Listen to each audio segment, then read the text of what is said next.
దూత media power of news. Hi అన్న. Hi అన్న. ఎక్కడి నుంచి? మాది సంగారెడ్డి అన్న. సంగారెడ్డి. నా పేరు విష్ణువర్ధన్ రెడ్డి. మాది సంగారెడ్డి డిస్టిక్. సో కేంద్ర ప్రభుత్వంలో బీజేపీ ప్రభుత్వం రన్ చేస్తుంది గత కొన్ని సంవత్సరాల నుంచి. సో బీజేపీ వచ్చిన తర్వాత రాష్ట్రాల అభివృద్ధి ఎట్లుంది, కేంద్ర ప్రభుత్వ పరిపాలన ఎట్లుందని అనుకుంటున్నారు మీరు? ఫస్ట్ టైం ఇప్పుడు బీజేపీ గవర్నమెంట్ 3 సార్లు కంటిన్యూగా 2014, 19, ఇప్పుడు మొన్న 23, 24 కూడా మనమే బీజేపీ గవర్నమెంటే వచ్చింది. మోడీ గారి పరిపాలన అద్భుతంగా పరిపాలిస్తుండు. కానీ విని ఎరుగని రీతిలో మనం 2014 అప్పుడు ఇంత సోషల్ మీడియా ఇంత టెక్నాలజీ లేదు అప్పుడు. ఇప్పుడు ఇవన్నీ రావడానికి కారణం ముఖ్యంగా పారిశ్రామికలు మొత్తం అభివృద్ధి. ఇంకొకటి ఆర్టికల్ 375 రద్దు, అయోధ్య రామ మందిర్ మోడీ గారి గవర్నమెంట్లో బీజేపీ గవర్నమెంట్లో ఏర్పడింది. అలాగే రోడ్లు కానీ, సిసి రోడ్లు కానీ, డ్రైనేజీలు కానీ అనేక రకమైన సంక్షేమ పథకాలు మనకు, బేటీ బచావో బేటీ పడావో, ఇట్లా అనేక మంది నిరుపేదల కుటుంబాలకు లక్షల ఉద్యోగాలు కానీ లక్షల ఉద్యోగాలు ఇచ్చిండు. కాబట్టి అతను ఛాయ్ వాళ్ళ అట్లనే ఏలైన చేసిరు. అయినప్పుడు కూడా దేశాన్ని ఆయన ఇప్పుడు 2047 అంటే 2047 సంవత్సరానికి వాళ్ళు ప్రణాళికలు వేసిర్రు. ఆల్రెడీ చంద్రబాబు కూడా అదే చేసిండు, మోడీ గారు కూడా అదే చేసిర్రు. ఎందుకు 2047 2047 ఎందుకు వేసిర్రు అంటే మనకు స్వతంత్రం వచ్చి 1947లో వచ్చింది. 2047 సంవత్సరంకు 100 సంవత్సరాలు అవుతుంది. మన భారతదేశానికి స్వతంత్రం వచ్చి 100 సంవత్సరాలు అవుతుంది. కాబట్టి ఒక విజన్, ఒక దూరపు ఆలోచనతోటి వాళ్ళు ప్రణాళిక వేసారు. వాళ్ళు దేశం కోసం మంచిగా పనిచేస్తారు దేశం కోసం. అయితే మొన్న ఆపరేషన్ సింధూర్ కానీ ఎంత పాకిస్తాన్ కొడుకులకు ఎంత ఊచకోత కోసినాం మనం. మన దగ్గర నిధులున్నాయి, శత్రువులను ఎదుర్కొనే దమ్మున్నది. అదే కాకుండా ఆపరేషన్ సింధూర్లో కూడా మన జవాన్లు కూడా చాలా అద్భుతంగా పోరాడి మన దేశాన్ని కాపాడారు. మన దగ్గర మిసైల్స్ రష్యా మనకి ఎక్కడి నుంచి వస్తాయి? రష్యా నుంచి వస్తాయి. రష్యా మన దేశం తప్ప వేరే దేశంకి అమ్మది. ఫస్ట్ పాయింట్ ఇది జనాలకు కొంతమంది తెలుసు, కొంతమంది తెలియదు. మనకు తప్ప రష్యా వేరేలకు అమ్మది. రష్యా మన భారతదేశాన్ని బంధం గత 50 సంవత్సరాల నాటిది, 100 సంవత్సరాల 50-60 సంవత్సరాల నాటిది.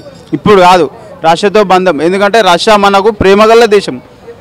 కాబట్టి మనకు రష్యా సపోర్ట్ ఉంది. ఈ పుతిను అమెరికా ట్రంప్ బింపు మన దగ్గర ఏం పనిచేయడు.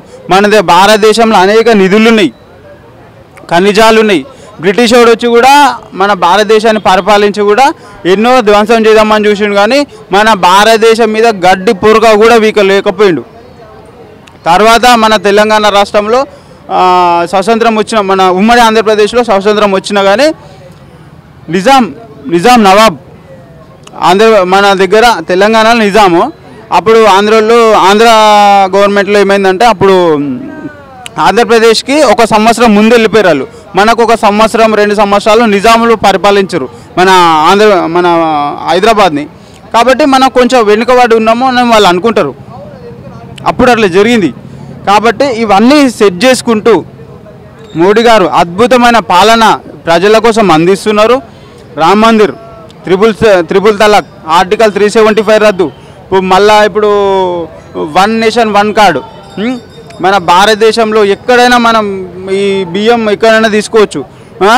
ఈ రైతులకు 2,000 మంచి సంక్షేమ పథకాలు, బాలింతలకు కానీ చాలా సంక్షేమ పథకాలు. మనకు అంత నాలెడ్జ్ లేదు, పబ్లిక్ అంత ఆలోచన, టైము అంత ఫాస్ట్ జమాన్ అయిపోయింది. కాబట్టి ప్రభుత్వం ఏం చేస్తుంది? ప్రభుత్వ నిధులు మొన్న జిఎస్టీ రేట్లు తగ్గించారు. అది ఎవరికి లాభం? మనకే లాభం, సామాన్యులకు నయం. మళ్ళీ ఎందుకు పెంచారు అని కూడా ప్రశ్న వస్తుంది. ఎందుకు పెంచారు అంటే గవర్నమెంట్ రొటేట్ కావాలి. గవర్నమెంట్ కూడా ఎన్నో మనకు ఆర్మీ మెయింటెనెన్స్ చేయాలి. మన 29 రాష్ట్రాలకు మనం ఎంత నిధులు వస్తాయి?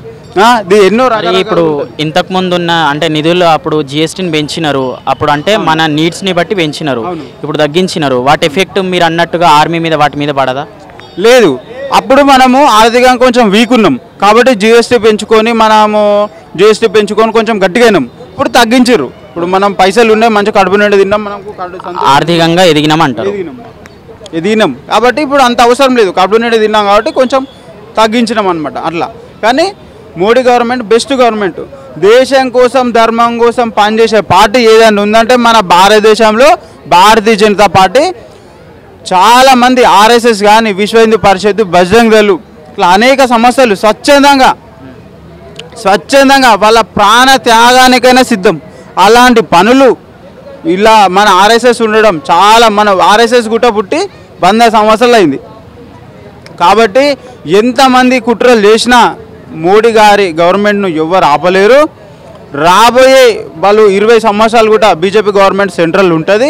ఇంకా అభివృద్ధి పనులు అసలు అయోధ్యలో రామ మందిర్ కడతారని ఎవరు అనుకోలేరు.